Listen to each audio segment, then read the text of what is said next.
అధికారుల నిర్లక్ష్యము, ప్రభుత్వం సమర్థవంతంగా నిర్వహించలేని వైఫల్యం కారణంగా ప్రశ్నాపత్రం లీకేజ్ అయింది.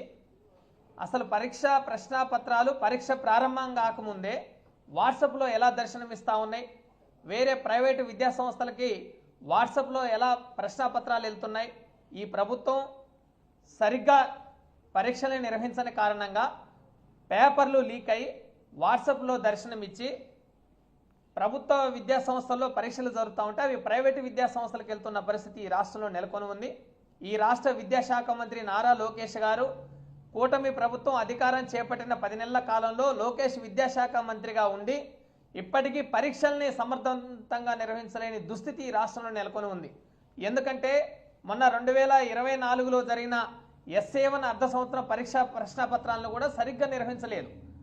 పరీక్షలు ప్రారంభమైన ఒక పావు గంటకే పరీక్ష ప్రారంభం కాకముందే ప్రశ్నాపత్రం వాట్సాప్లో లీక్ అయిందంటే కనీసం అర్ధ సంవత్సర పరీక్షలు కూడా నిర్వహించలేని ఒక దయనీయమైన పరిస్థితిలో కూటమి ప్రభుత్వం ఉంది.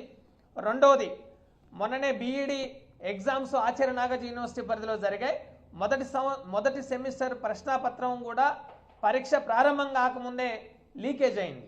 మరి BEd పరీక్షలను కూడా మీరు సమర్థవంతంగా యూనివర్సిటీ స్థాయిలో నిర్వహించలేకపోయారు కదా. 6,19,000 మంది విద్యార్థులు 10వ తరగతి పరీక్షలు రాస్తూ ఉన్నారు. ప్రభుత్వం 3,450 సెంటర్స్ని ఎంపిక చేసింది. ఈ ఎంపిక చేసినప్పుడు ఇన్విజిలేటర్స్ కానీ చీఫ్ ఇన్విజిలేటర్స్ కానీ పోలీస్ సిబ్బందితోటి పకడ్బందీగా వ్యవహరించాలి. సెల్ ఫోన్లని పరీక్షా కేంద్రాల్లోకి అనుమతించకూడదు.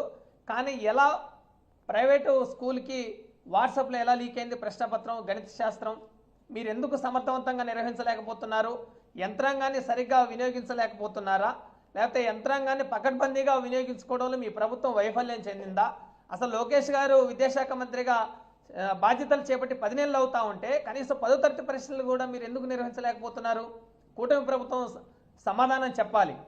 ఎందుకంటే చంద్రబాబు నాయుడు ప్రభుత్వం వస్తేనే ప్రశ్నపత్రాలు, పరీక్షలు, మాల్ ప్రాక్టీస్ కానీ అదేవిధంగా లీకేజీలు కానీ పెద్ద ఎత్తున జరిగి విద్యార్థుల జీవితాలతో చెలగాటమాడే పరిస్థితి ఈ రాష్ట్రంలో గత చరిత్ర అంతా, చంద్రబాబు చరిత్ర అంతా లీకేజీల వ్యవహారమే. అకాడమిక్ పరంగా చూసుకుంటే, విద్యారంగ పరిస్థితి చూస్తే చంద్రబాబు అధికారం చేపట్టిన అనేక ఏళ్ళు, దశాబ్దాల కాలంలోనే ప్రశ్నాపత్రాలు లీకేజ్ అయిన ఘటనలు కోకొల్లలు ఉన్నాయి. 1995లోనే 10వ తరగతి ప్రశ్నాపత్రం లీకేజ్ అయింది. 1997లో ఇంటర్ ప్రశ్నాపత్రం లీకేజ్ అయింది. కోలా రామబ్రహ్మ ప్రశ్నాపత్రాలను లీకేజ్ చేసి పెద్ద ఎత్తున విద్యార్థుల జీవితాలతో చెలగాటమాడాడు 97లో. ఆ తర్వాత చంద్రబాబు అధికారం చేపట్టిన రాష్ట్ర విభజన తర్వాత 2017లో ప్రశ్నాపత్రం లీకేజ్ అయింది. 2017లో నెల్లూరు, అనంతపురం, చిత్తూరు, కడప ఈ జిల్లాలో రాష్ట్ర వ్యాప్తంగా నారాయణ విద్యా సంస్థల్లో ప్రశ్నాపత్రం లీకేజ్ అయింది. ఈరోజు మంత్రిగా ఉన్న నారాయణ విద్యా సంస్థలు, ఆయన మంత్రిగా ఉన్నాడు. ఆయన విద్యా సంస్థలు, నారాయణ విద్యా సంస్థలో ప్రశ్నాపత్రం లీకేజ్ అయ్యి పెద్ద ఎత్తున నారాయణ విద్యా సంస్థలకి స్ప్రెడ్ అయింది. నారాయణ విద్యా సంస్థలు ఒక కొలాబరేట్ అయ్యి మొత్తం రాష్ట్ర వ్యాప్తంగా 2017లో ప్రశ్నాపత్రాలు లీక్ చేసి నారాయణ విద్యా సంస్థలోనే మొట్టమొదటి ర్యాంకులు రావాలి, అత్యధిక మార్కులు రావాలని పేపర్ని లీక్ చేసి ఆ రోజు నారాయణ విద్యా సంస్థలో పనిచేసే వైస్ ప్రిన్సిపల్ కానీ ప్రిన్సిపల్ కానీ ఆ తర్వాత NRA వాళ్ళతో కొలాబరేట్ అయ్యి ప్రశ్నాపత్రం లీకేజ్ చేసి మార్కుల కోసం అడ్డదారులు దొక్కారు. దాని మీద పెద్ద ఎత్తున నిరసనలు కూడా విద్యార్థి సంఘాలు ఆ రోజు ఆందోళన చేశారు. అయినా ఆ రోజు విద్యాశాఖ మంత్రిగా గంటా శ్రీనివాసరావు గారు ఉన్నారు. గంటా శ్రీనివాసరావు, మంత్రి నారాయణ ఇద్దరు వియ్యంకులు ఎక్కడా ప్రశ్నాపత్రం లీకేజ్ కాలేదని అసత్యాలు ఆడి, అబద్ధాలు ఆడి, అసలు పేపర్ లీకేజ్ ఘటనలు జరగలేదని ఆ రోజు విద్యాశాఖ మంత్రిగా ఉన్న గంటా శ్రీనివాసరావు గారు ప్రకటించి విద్యార్థుల జీవితాలతోటి 2015లోనే చెలగాటమాడారు. మొత్తం ఈ వ్యవహారంలో 2017 తర్వాత 2019లో కూడా కర్నూలు జిల్లాలో ప్రశ్నాపత్రం 10వ తరగతి ప్రశ్నాపత్రం లీకేజ్ అయింది. దాని మీద కూడా నిర్దిష్టమైన చర్యలు ఏమీ తీసుకోలేదు. తిరిగి 2022 మా ప్రభుత్వం వైఎస్ఆర్ సిపి ప్రభుత్వం అధికారంలో ఉంటే జగన్మోహన్ రెడ్డి గారు ముఖ్యమంత్రిగా ఉన్న హయాంలో నారాయణ వాళ్ళు ఒక సిండికేట్గా ఏర్పడి ప్రశ్నాపత్రం లీకేజ్ చేయడం కోసం పెద్ద ఎత్తున ప్రయత్నాలు చేస్తే ఆ రోజు జగన్మోహన్ రెడ్డి గారు ముఖ్యమంత్రిగా ఉండి 12 మందిని అరెస్ట్ చేయించిన ఘనత వైఎస్ఆర్ సిపి ప్రభుత్వంలో ఉంది. కానీ చంద్రబాబు నాయుడు గారు ప్రభుత్వం తిరిగి 2024 అధికారం చేపట్టిన తర్వాత SA1 పరీక్షా పేపర్లు లీకేజ్ అయ్యాయి. ఆ తర్వాత BEd నాగార్జున యూనివర్సిటీలో BEd ప్రశ్నపత్రం లీకేజ్ అయింది. ఆ తర్వాత 2025 మార్చి 15 నుంచి ప్రారంభమైన 10వ తరగతి పరీక్షల్ని సమర్థవంతంగా నిర్వహించలేని ఒక దుస్థితిలో ఈ ప్రభుత్వం ఉంది. ప్రశ్నాపత్రాలు లీకేజ్ అవుతున్నాయి. 6,19,000 మంది విద్యార్థుల జీవితాలతోటి ఈ కూటమి ప్రభుత్వం చెలగాటం ఆడుతూ ఉంది. ఈరోజు తల్లిదండ్రులు, విద్యార్థులు పరీక్షలు ప్రారంభమై సగం రోజులు అవుతుంటే ప్రశ్నాపత్రం లీకేజ్ అవుతూ ఉంటే విద్యార్థుల పరిస్థితి ఏంటి? వాళ్ళ జీవిత ఆగమ్య గోచరంగా మారే పరిస్థితి ఉంది. ఈ ప్రభుత్వం ఎందుకు ఇలా చేస్తుంది అని అంటేనే చంద్రబాబు ప్రభుత్వం విద్యారంగం మీద చాలా దుర్మార్గమైన వైఖరితో ఉంది. గత జగన్మోహన్ రెడ్డి గారు ప్రభుత్వంలో 2019 నుంచి 24 5 కాలంలో ఎక్కడా ప్రశ్నాపత్రాలు లీకేజ్ అయిన ఘటనలు లేవు. 2022లో ఇదే నారాయణ విద్యా సంస్థల వాళ్ళు లీకేజీకి ప్రయత్నం చేస్తే ముఖ్యమంత్రిగా ఉండి 12 మందిని అరెస్ట్ చేయించి ఆ విద్యా సంస్థల మీద కేసులు పెట్టించి పెద్ద ఎత్తున కంట్రోల్ చేసిన పరిస్థితి గత జగన్మోహన్ రెడ్డి గారు చేస్తే, ఈరోజు చంద్రబాబు నాయుడు గారు ముఖ్యమంత్రి అయ్యాక ఆయన కుమారుడు లోకేష్ విద్యాశాఖ మంత్రి అయిన తర్వాత ఎక్కడికక్కడ లీకేజ్లు అవుతా ఉన్నాయి. పాఠశాల స్థాయిలో లీకేజ్లు, ఇంటర్మీడియట్ స్థాయిలో ఈరోజు ఇంటర్మీడియట్ బోర్డులోనే నారాయణ విద్యా సంస్థల ప్రిన్సిపాల్ని బోర్డులో ఒక మెంబర్గా పెట్టారు. అంటే మొత్తం ఇంటర్మీడియట్ బోర్డుని క్యాప్చర్ చేసి కొలాప్స్ అయ్యే విధంగా విద్యా సంస్కరణల పేరుతోటి నారాయణ విద్యా సంస్థల ఆధిపత్యాన్ని కార్పొరేట్ మయం చేసేందుకు చాలా ప్రయత్నాలు చేస్తూ ఉన్నాం. ముఖ్యంగా నారాయణ విద్యా సంస్థల కేంద్రంగానే ఈ ప్రశ్నపత్రాలు లీకేజ్ అవుతూ ఉన్నాయి. మార్కుల కోసం, ర్యాంకుల కోసం, తద్వారా అడ్మిషన్లు పెంచుకొని ఫీజులు వసూలు చేసి ఫీజుల మీద ఇంకా విద్యా సంస్థలు విస్తృతంగా ఏర్పాటు చేసి విద్యార్థుల తల్లిదండ్రులను పీడించే విధంగా ఈ నారాయణ విద్యా సంస్థలు చేస్తూ ఉంటే ఈ రాష్ట్ర ముఖ్యమంత్రి నారా చంద్రబాబు నాయుడు గారు, ఈ రాష్ట్ర విద్యాశాఖ మంత్రి లోకేష్ గారు, డిప్యూటీ ముఖ్యమంత్రి పవన్ కళ్యాణ్ గారు ఏం చేస్తున్నారని మేము ప్రశ్నిస్తా ఉన్నాం. ఇప్పటికే 3-4 దఫాలుగా ప్రశ్నపత్రాలు వివిధ స్థాయిలో లీకేజ్ అయితే నారా లోకేష్ గారు తన శాఖను వదిలేసి ఇతర శాఖల మీద ఆధిపత్యం చేస్తూ షాడో ముఖ్యమంత్రిగా వ్యవహరిస్తూ ఉన్నారు. ఆయనకు విద్యాశాఖ మంత్రిగా కొనసాగే నైతిక హక్కు లేదు. దీనికి బాధ్యత వహించి ఈరోజు ప్రశ్నాపత్రం కడప జిల్లాలో, వైఎస్ఆర్ కడప జిల్లాలో ప్రశ్నాపత్రం లీకేజ్ అయింది. దానికి నైతిక బాధ్యత వహించి ఆయన రాజీనామా చేయాలని వైఎస్ఆర్ విద్యార్థి సంఘం తరఫున మేము డిమాండ్ చేస్తూ ఉన్నాం. ప్రభుత్వం విద్యార్థుల జీవితాలతోటి చెలగాటమాడే పరిస్థితి ఉన్నది. 2017లో పత్రికల్లో పెద్ద ఎత్తున వచ్చింది. 10th ప్రశ్నాపత్రాలు లీకేజీకి ఆద్యులు నారాయణ విద్యా సంస్థలు అని చెప్పేసి పెద్ద ఎత్తున వచ్చింది. అప్పుడు విద్యార్థి సంఘాలు ఈరోజు మంత్రిగా ఉన్న నారాయణ గారు, ఆ రోజు విద్యాశాఖ మంత్రిగా ఉన్న గంటా శ్రీనివాసరావు గారు, వాళ్ళిద్దరు ఫోటోలు పత్రికల్లో ప్రముఖంగా ప్రచురించబడ్డాయి. వాళ్ళు లీకేజీ జరగలేదని మంత్రి ప్రకటించాడు.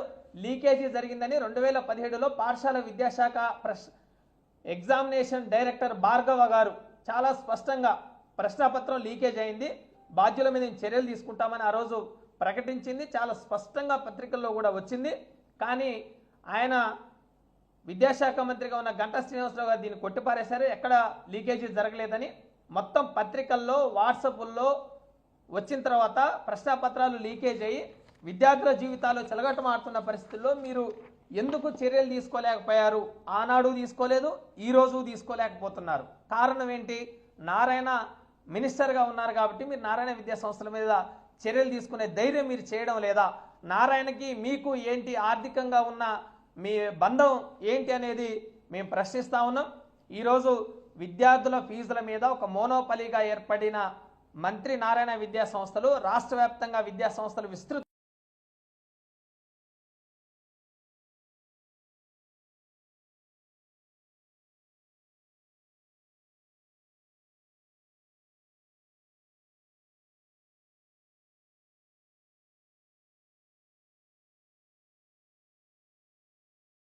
యంత్రాంగము, పోలీసు యంత్రాంగము ఏం చేస్తుంది? ఇంటెలిజెన్స్ యంత్రాంగం ఏం చేస్తుంది?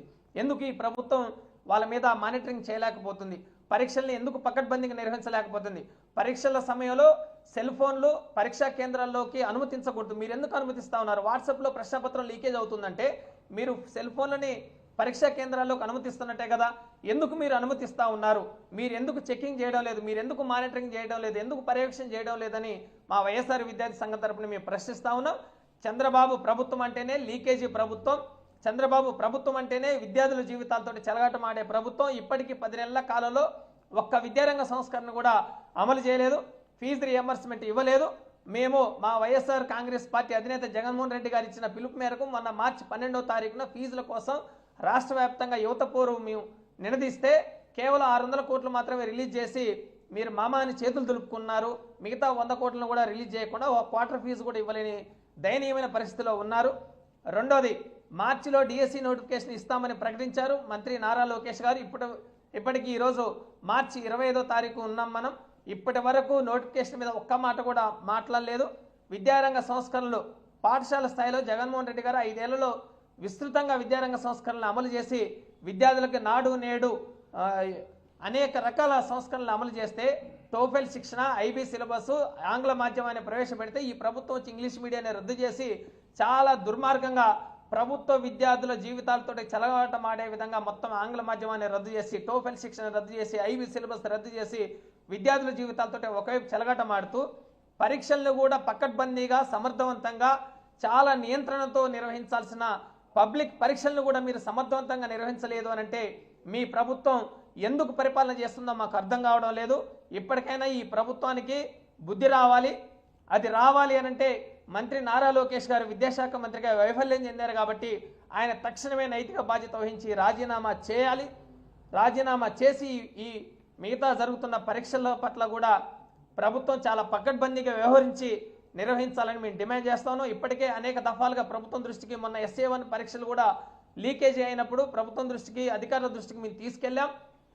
ఈ ప్రశ్నపత్రాలు లీకేజ్ కాకుండా సమర్థవంతంగా పరీక్షలను నిర్వహించాలని, ఇక ముందు భవిష్యత్తులో జరిగే పరీక్షలను కూడా సమర్థవంతంగా నిర్వహించాలని మేము డిమాండ్ చేస్తూ మంత్రి నారా లోకేష్ గారు తక్షణమే రాజీనామా చేయాలని డిమాండ్ చేస్తున్నాం.